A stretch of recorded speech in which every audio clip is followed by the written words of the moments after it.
de toute nationalité, et la France en a été victime, et d'enlever plus de 200 jeunes filles pour les réduire en esclavage, les vendre et dans le meilleur cas les échanger. Donc nous avons décidé d'agir.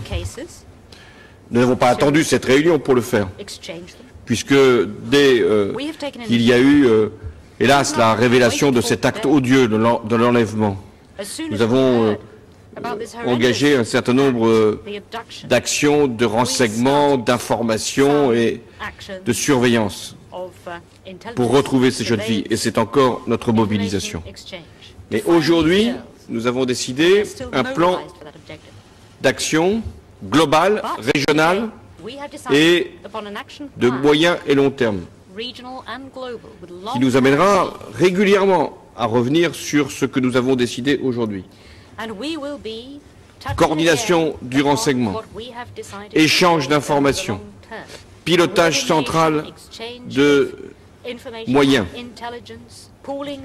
surveillance des frontières, présence militaire, notamment autour du lac Tchad, et capacité d'intervention dès lors qu'il y a danger, sans qu'il soit besoin, je le dis ici, pour la France de déployer des unités militaires.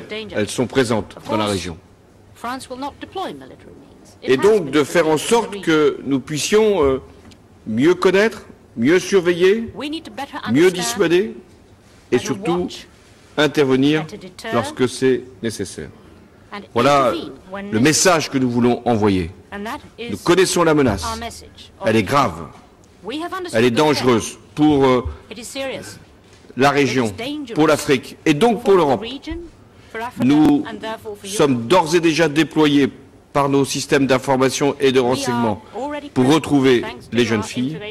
Et enfin, nous avons décidé d'un plan d'action à moyen terme permettant aux 5 pays qui sont ici représentés, je parle des pays africains, à la France, aux États-Unis, au Royaume-Uni, à l'Europe, de pouvoir également agir en coopération, en unité et en efficacité. Président. You have the floor. Thank you. Your Excellency, host, the President of the Republic, the French Republic, Excellencies, my brother presidents, distinguished ladies and gentlemen. First, let me thank President Hollande for hosting us.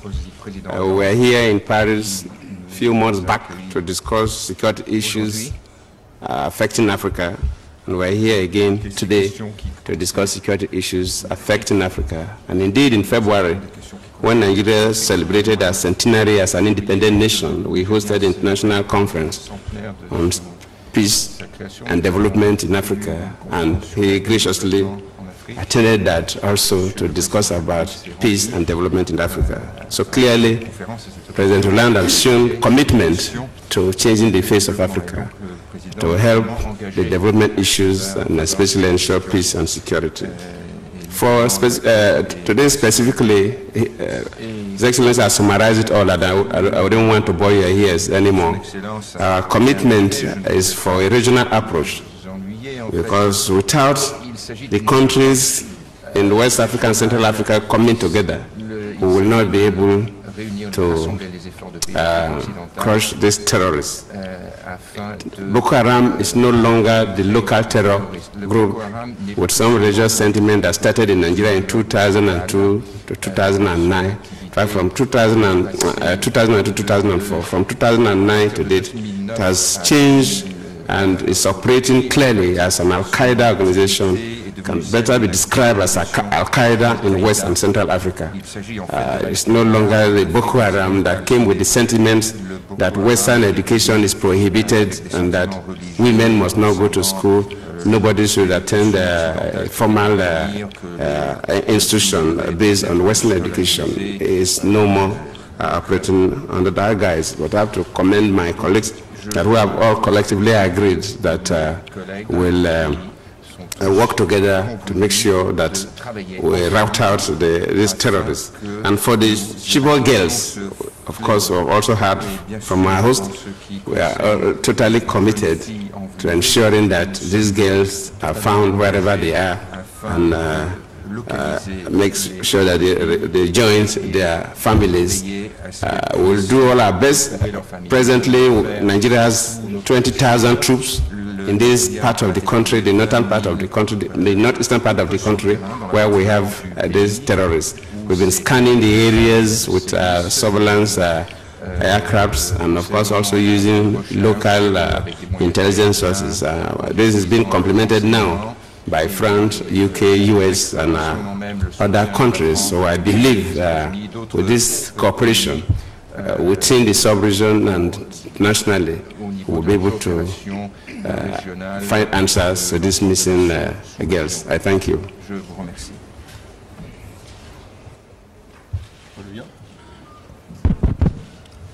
Merci. Thank you. Mesdames, Messieurs, je voudrais tout d'abord remercier le président de la République française d'avoir pris l'initiative de nous inviter pour nous pencher sur ce problème très sensible de la lutte contre le terrorisme et en particulier Boko Haram au Nigeria. Je remercie également les États-Unis, la grande bataille, et l'Union européenne qui ont montré beaucoup d'intérêt. Nous sommes ici pour affirmer notre solidarité et notre détermination à lutter vigoureusement contre le Boko Haram. Le président Hollande l'a dit pendant que je suis ici. Ils ont commis un attentat de plus, ils ont attaqué des entrepreneurs. Et ceci vient après l'enlèvement des otages français. À l'heure qu'il est, nous sommes à la recherche de prêtres italiens et d'une sœur canadienne. Et donc le problème Boko Haram a cessé d'être uniquement un problème nigérian. Il est devenu un problème régional, sinon continental. Nous sommes ici pour déclarer la guerre au Boko Haram. On va la poursuivre et on vaincra cette chose terroriste. Parce que les inconvénients sont nombreux. C'est un groupe qui éloigne les missionnaires, les entrepreneurs, les investisseurs, appauvrit le pays, veut faire venir les populations du Nigeria au Moyen-Âge. On ne peut pas accepter cela. Nous remercions encore une fois le président Hollande d'avoir pris l'initiative de nous réunir. Nous allons prendre des mesures encore plus fortes pour éradiquer le phénomène Boko Haram. Merci.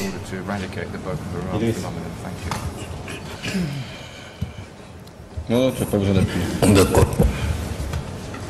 Merci, Monsieur le Président. Mesdames, Messieurs, je voudrais d'abord joindre ma parole à ceux de mes frères qui m'ont précédé pour remercier le Président Hollande d'avoir pris cette initiative d'organiser une rencontre ici à Paris des pays riverains, donc du lac Tchad, donc voisin du Nigeria, et aussi des pays amis tels que les États-Unis d'Amérique, la Grande-Bretagne, l'Union européenne, et je crois que c'est... donc nous avions eu une très bonne conférence dans laquelle nous avons abordé l'ensemble des questions d'une manière de dire même des fois émotionnelle quand il s'agit des adolescentes qui ont été enlevées. Il est question au résultat de notre rencontre de nous organiser et de faire face aux terroristes qui gangrènent la région. Ces terroristes ont déjà fait du mal dans la sous-région.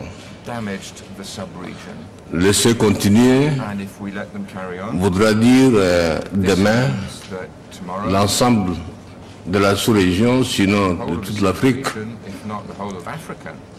qui va être donc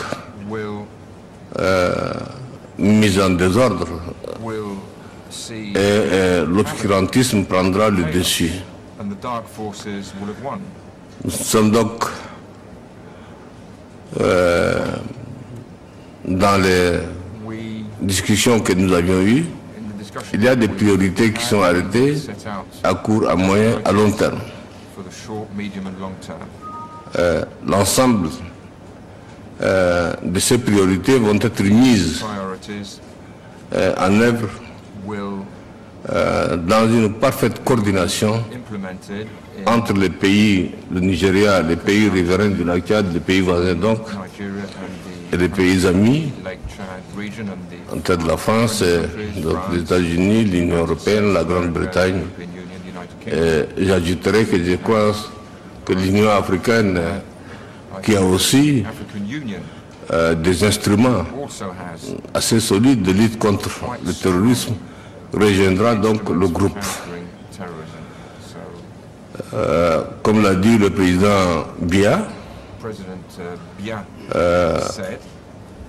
il y a une forte détermination, donc ne souffre d'aucune ambiguïté, une détermination de faire face à cette situation, une détermination de faire la guerre, une guerre totale au Boko Haram.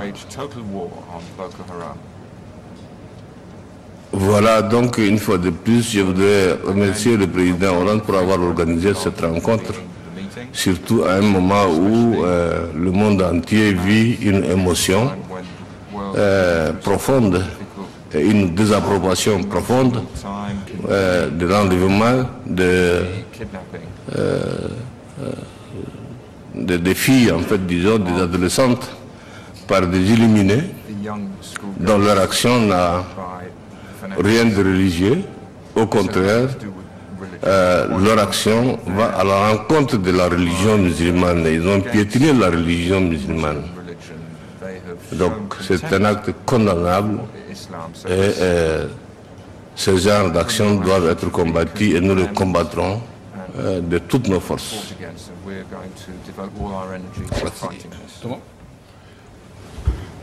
C'est l'occasion de remercier notre cher ami, le président François, président de la République de la France, pour cette initiative. Et je crois que jusque-là, on n'a pas été suffisamment sensibilisé, ou du moins la communauté internationale ne l'a pas été. C'est-à-dire le fait que Boko Haram, déclaré depuis certaines années comme mouvement terroriste, était véritablement dangereux. Je crois à travers cette conférence organisée par notre cher ami, le président François Hollande, et constitue une approche diplomatique et qui nous permet aujourd'hui de sensibiliser toute la communauté internationale pour dire que Boko Haram est un mouvement extrêmement dangereux et que nous sommes décidés à mutualiser nos efforts, nos ressources, aussi bien au niveau national, au niveau régional qu'au niveau international. Et je crois que c'est le mérite de cette conférence qu'organise le président de la République française et c'est le moment de le remercier. Et dire que Boko Haram, je crois, est parti dans les années 2000 avec cette idée que en affichant, je dis bien en affichant, l'intolérance religieuse pour déstabiliser aujourd'hui, de par ses actions. Je n'en pas pour preuve que cet incident, c'est-à-dire le kidnapping de cette fille, Alors, si tel est le cas, pour nous aujourd'hui, et nous sommes décidés à y mettre fin et que l'intolérance religieuse n'a plus sa place. C'est sur cette base qu'au titre des propositions qui ont été faites, rappelées par le président de la République française, nous avons aussi insisté sur des actions, entre autres, intégrant le dialogue interreligieux pour que, effectivement, et Boko Haram sache qu'en réalité, nos républiques sont reconnues par la laïcité. La laïcité ne saurait être remise en cause. Et sur cette base qu'il a été suggéré, entre autres, qu'une conférence sous-régionale sur le dialogue interreligieux soit organisée de manière à mettre fin à l'intolérance religieuse. Donc je crois à travers cette conférence, comme l'a dit le président le président de la République du Cameroun, cette conférence, nous sommes décidés à combattre Boko Haram et décidés à prendre des mesures pour que les filles kidnappées au Nigeria soient restituées. Et ceci dans le strict respect des droits de l'homme. Monsieur le Président, je vous remercie. Bien, merci, Président. Je voudrais à mon tour saluer l'initiative du Président Hollande. Et je voudrais également saluer la présence des États-Unis d'Amérique, de l'Union européenne et de la Grande-Bretagne au présent sommet. Ce sommet a été, comme vous le savez, convoqué suite à l'enlèvement des jeunes filles à Chibok au Nigeria. Cela a provoqué une indignation générale, je crois, dans le monde. Et il est heureux que nous ayons décidé de sonner la mobilisation générale afin de retrouver et de libérer ces jeunes filles enlevées par Boko Haram. Mais notre sommet ne s'est pas contenté de s'arrêter à cette mesure. Comme cela a été dit, nous avons décidé au niveau de chaque pays de renforcer nos capacités de renseignement, de renforcer nos capacités opérationnelles. Nous avons aussi décidé au niveau des pays, des 5 pays présents ici, de mutualiser nos moyens, que ce soit les moyens de renseignement ou nos capacités opérationnelles, afin de faire face au problème du terrorisme et en particulier de faire face au problème du terrorisme de Boko Haram, qui a des liaisons, des ramifications avec les autres organisations terroristes comme ACMI, comme les Shebab, etc. Et en ma qualité aussi de président de la commission du bassin du lac Tchad, je me réjouis de ce que notre sommet ait décidé d'envisager également des mesures à long terme, à moyen et long terme, en rapport avec le développement économique et social de la zone, de la région. Parce que, comme vous le savez, nous avions déjà au niveau des pays de la CBLT, de la commission du bassin du lac Tchad, nous avons décidé de mettre en place, de concevoir et de mettre en place un plan de développement économique et social de la zone qui, à terme, peut nous aider à faire face, qui peut nous aider à endiguer le terrorisme, parce que, comme on le sait, le principal allié du terrorisme, c'est la pauvreté. En faisant reculer la pauvreté, nous pourrons à terme endiguer le terrorisme. Donc je me félicite de la tenue de ce sommet et des conclusions auxquelles on est parvenu. D'abord, s'agissant de la nécessité de se mobiliser, de mobiliser les États, de mobiliser les populations également de nos pays pour retrouver et libérer les jeunes filles, mais également parce que nous avons décidé d'aller vers le développement économique et social qui est la principale digue qui permettra de contenir le terrorisme. Je vous remercie. Bien, je pense que des questions vont être posées. Il a été dit une par chef d'État. Christophe Decroix d'RTL. Oui, vous m'entendez très bien. Tout d'abord, vous deviez décider aujourd'hui concrètement de moyens opérationnels. Est-ce qu'on peut savoir un peu plus concrètement justement quels sont les moyens opérationnels qui sont décidés? Est-ce que par exemple la France va avoir des rafales ou des drones qui vont survoler le Nigeria? Sait-on, grâce aux moyens qui ont été mis en place, satellitaires et autres, davantage où sont ces jeunes filles aujourd'hui? Est-ce qu'on a des informations, un début d'informations là-dessus? Et puis, si vous le permettez, Monsieur le Président, une deuxième question sur un tout autre sujet qui est à nos frontières, avec Jérôme Kerviel qui refuse de rentrer en France tant que vous n'accorderez pas l'immunité à ceux qui pourraient témoigner dans son affaire. Je voulais savoir si vous allez répondre positivement à sa demande. Merci, Monsieur le Président. D'abord, je ne vais pas vous répondre à cette question-là, n'ayant pas les éléments et ne trouvant pas l'occasion propice pour cette réponse-là. En revanche, il y a des choses que nous devons vous dire. C'est que nous avons effectivement mis les moyens nécessaires, je parle de la France, pour que les survols puissent se faire, pour que nous puissions disposer des appareils le permettant et que nous puissions avoir des informations sur l'endroit où pourraient être détenues les jeunes filles, sans que l'on sache aujourd'hui précisément si elles sont détenues ensemble ou si elles ont été séparées. La France n'est pas seule à mettre en place ces moyens, puisqu'il y a aussi, grâce à nos amis américains, britanniques, une unité d'action et une très bonne coordination. Et nous veillons à ce qu'il y ait aussi une centralisation de l'information. C'était le rôle de cette réunion d'aujourd'hui que de l'organiser. Alors, pour vous dire où sont les jeunes filles, même si nous le savions, nous ne vous le dirions pas. Car nous ne sommes pas seuls ici. J'ai l'impression que nous sommes observés. Mais nous essayons d'observer là où elles peuvent, elles, être détenues.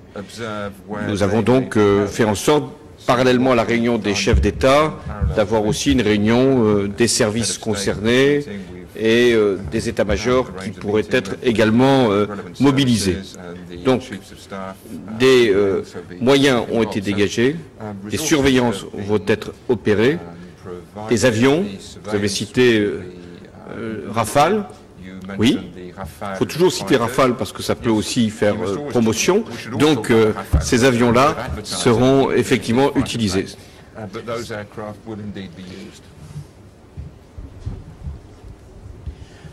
Monsieur le Président, bonjour. C'est Ibrahim Adam de la télévision nationale du Tchad.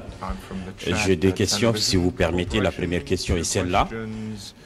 Quelle plateforme précise a été mise en place pour lutter contre Boko Haram? La deuxième question s'adresse au président du Cameroun, son Excellence M. Paul Biya. La secte a trouvé un terrain vraiment propice au Cameroun ces derniers temps. Il y a eu plusieurs enlèvements et hier, il y avait eu la mort d'un Chinois et 10 autres qui ont été enlevés. Alors, pourquoi cette facilité de circuler au Cameroun, Monsieur le Président? Moi, je n'ai qu'un lieu à citer pour la première question, c'est Djamena. C'est Djamena qui a été choisi comme plateforme. Ensuite, je vais laisser le président Biya répondre. Je remarque que les journalistes, d'où qu'ils soient, posent toujours deux questions pour le prix d'une. Mais la seconde question était néanmoins en lien avec le sujet. Président Biya. Bon, en ce qui concerne la question de ce monsieur, c'est pas moi qui dicte les choix de Boko Haram. Il se trouve qu'il a une certaine préférence pour le Cameroun. Mais ce que je veux dire, c'est que nous avons mis en place désormais des moyens, des unités de combat, et ça ne sera plus facile pour le Boko Haram de s'attaquer au Cameroun. Surtout que maintenant, on va accentuer la coordination des actions avec le président Goodluck et toutes les personnes qui sont ici. Mais je dois dire simplement que Boko Haram utilise des tactiques assez différentes et assez pernicieuses. Généralement, ils s'attaquent la nuit, à partir de minuit et 1 heure du matin. Combien d'unités sont en éveil en ce moment-là? Et puis, ils observent, ils profitent de la fluidité, de la liberté dans le pays pour envoyer des observateurs le jour. Ils utilisent donc l'effet de surprise et la supériorité numérique. Là où vous avez 15 soldats, ils envoient 100 personnes avec un armement lourd. Nous sommes en train d'analyser tout cela et il y aura une réponse. Merci. Thank you, Heads of State. I'm George Wane from the Cameroon Radio Television. My question goes to President Jonathan, Goodluck Jonathan of Nigeria. Your Excellency, prior to this meeting, the media projected Cameroon as an impediment to Nigeria's fight against Boko Haram. I want to find out whether that was your own opinion too. If yes, what has been your opinion after this meeting? Now, if no, what collaboration do you expect from the Republic of Cameroon? And what is your country's relationship with Cameroon today? Thank you very much. Thank you. Let me go straight to the point. Nigeria and Cameroon have a robust relationship.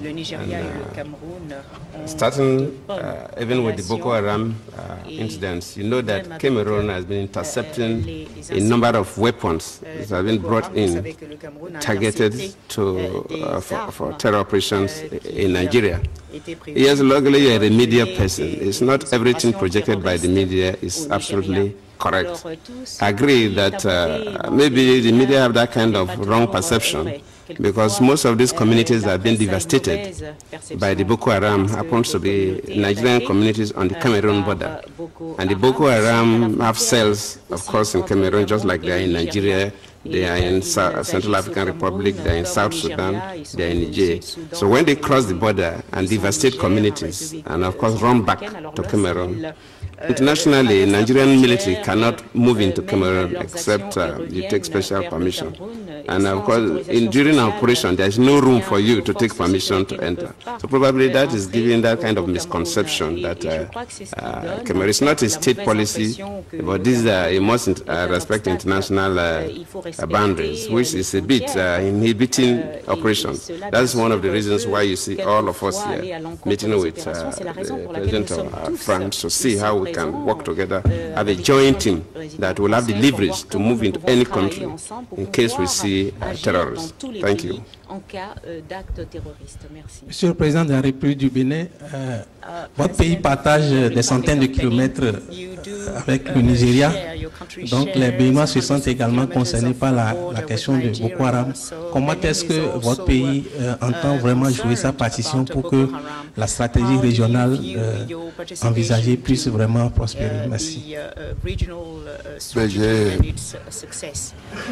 prêté serment devant les chefs d'État que le Bénin va mettre en œuvre, je crois, les mesures qui ont été proposées ici. Je crois que le président François Hollande en fait cas, a énuméré toutes les initiatives qui étaient en cours et qui le seront. Donc mon pays, le Bénin, prendra les dispositions pour se conformer à ces différentes initiatives. Et vous avez parfaitement raison, les gens ont le sentiment que le Bénin n'est pas concerné. La réponse que j'apporte, c'est de dire que tous les pays sont concernés par le phénomène de Boko Haram. Comme partout, toutes les actions, disons, de ces mouvements terroristes, de chaque État membre de cette planète.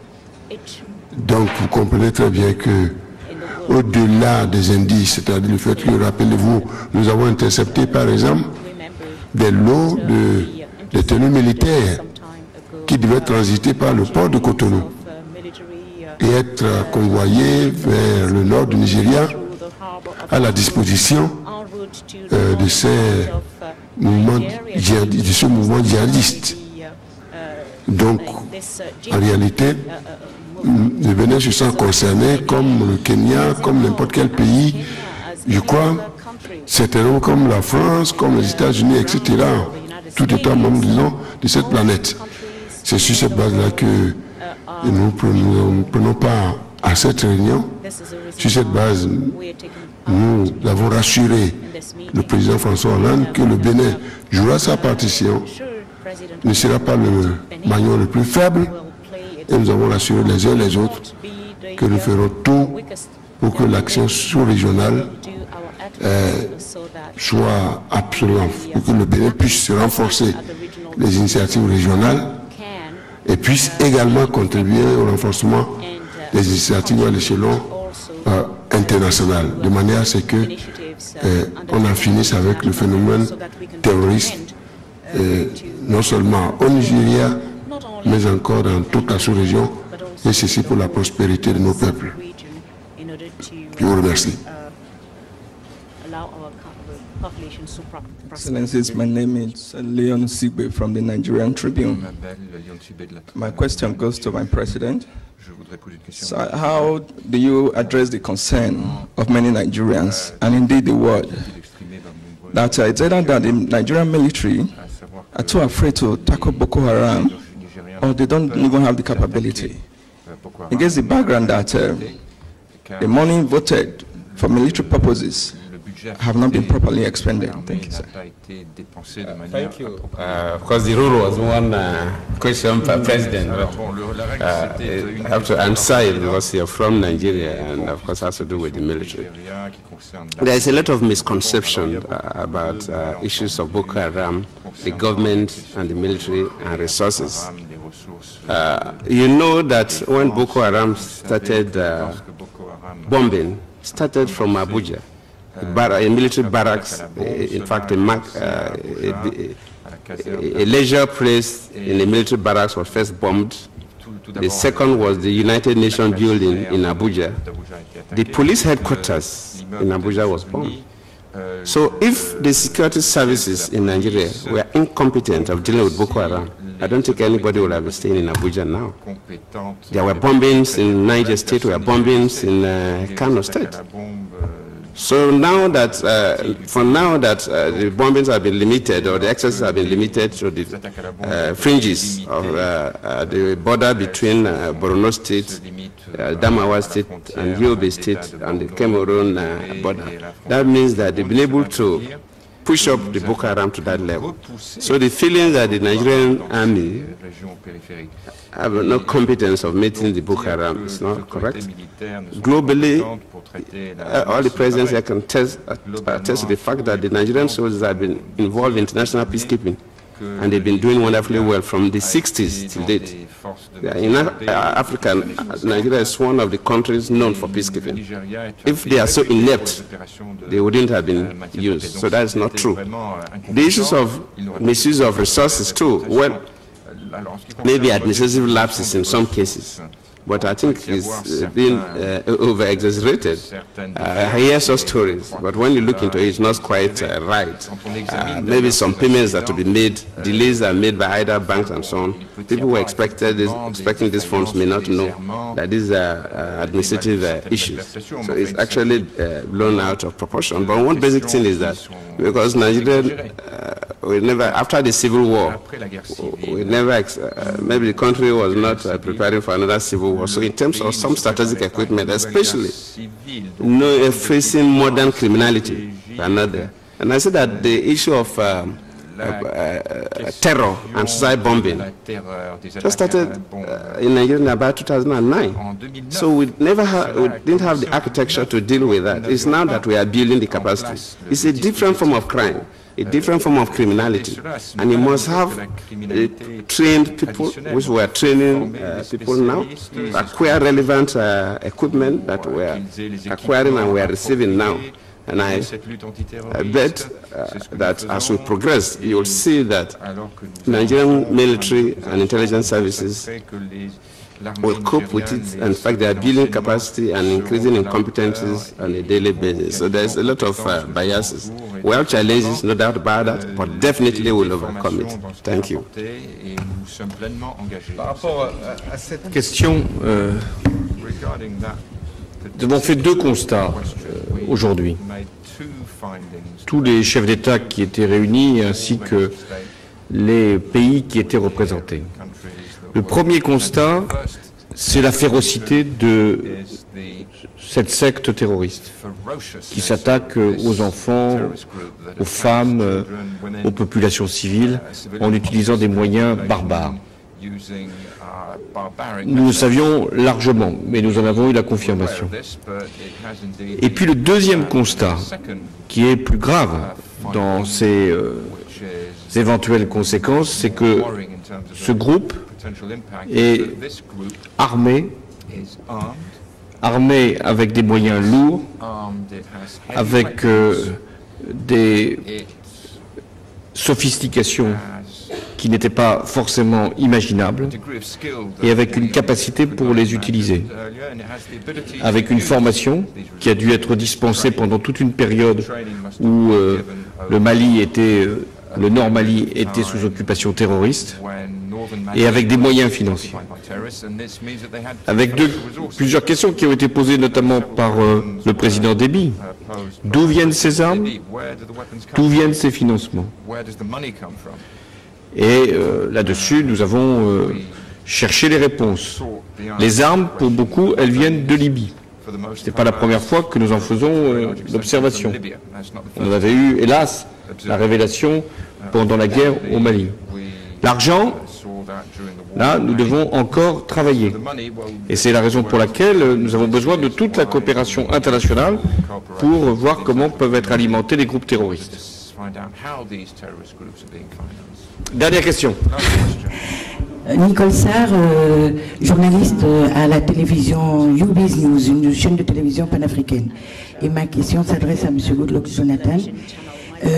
Voilà, Monsieur le Président, quel soutien comptez-vous apporter aux familles, à ces jeunes lycéennes, et pourquoi vous n'êtes pas allé voir les familles dès que vous avez appris que ces jeunes filles ont été enlevées? Pourquoi n'y avez-vous pas été voir les familles tout de suite?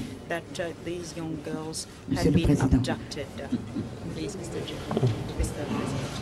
Thank you. Maybe the issue of visit the families. These girls that are from a particular school, but there are lots of misconceptions. These girls have been removed from the school. So visiting the school per se does not solve the problem. The commitment of the President and the Nigerian government is to find where these girls are. They are not from one family. They are scattered from a particular Chibok area, which is more than, I think, one full local made up of so many communities. So there is no one family that you will go and visit.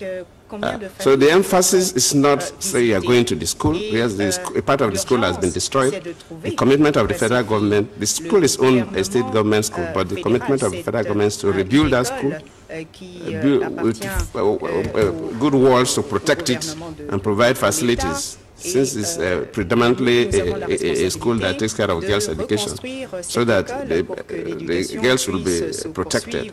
Mr. President, yes, I will visit Chibok, no doubt about that. But my service chiefs and others have visited. But visiting the school itself is unlike a situation where probably, like what happened in Abuja, when the UN headquarters was bombed, I was there. When the police headquarters was bombed, I was there. Because there was physical disruption there and attracted. In fact, I was in Kano when I had the bomb blast in Kano. I was in Niger State. I visited even the Borno State before, where this is happening. But what our interest now is to locate the girls, where they are. These girls are not held in Chibok. So, but sometimes, why did the president go to Chibok? If the president goes to Chibok today, it does not solve any problem. Maybe psychological problem or for media relevance. But you have not solved the problem. The problem facing the president and indeed the Nigerian government is how to get these girls from where they are. Thank you. On avait dit une. Mais pourquoi ça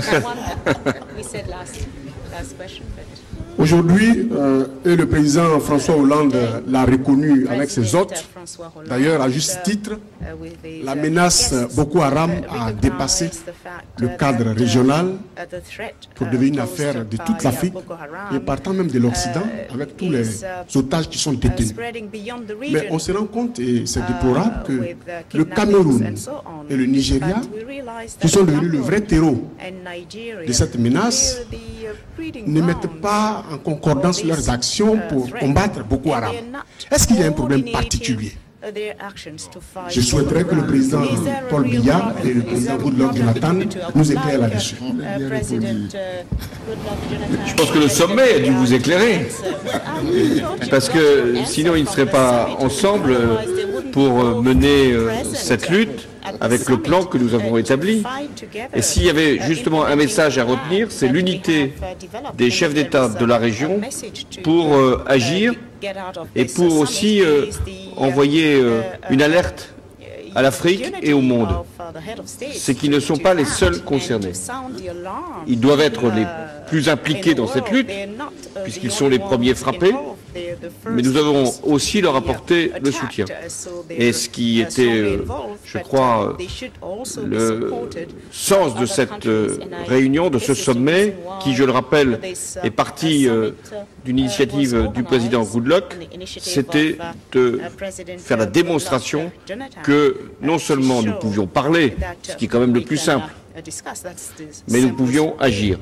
Et je peux témoigner ici que tous les chefs d'État ont exprimé la détermination d'agir. Parce que quand il y a plus de 200 jeunes filles qui sont retenues dans des conditions barbares, avec la perspective qu'elles soient réduites à l'esclavage, vendues, il n'y a pas de questions à se poser, mais il y a des actions à engager, et ce sera le cas dans les prochains jours, comme ça a déjà été le cas, parce qu'on n'a pas attendu ce sommet pour nous mobiliser, comme ça a déjà été le cas dès qu'il y a eu ces enlèvements.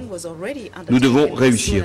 Nous devons réussir pour ces jeunes filles, nous devons réussir pour cette partie de l'Afrique, nous devons réussir pour lutter contre le terrorisme partout où il sévit. Merci pour votre participation. Wherever it appears. Thank you for your participation.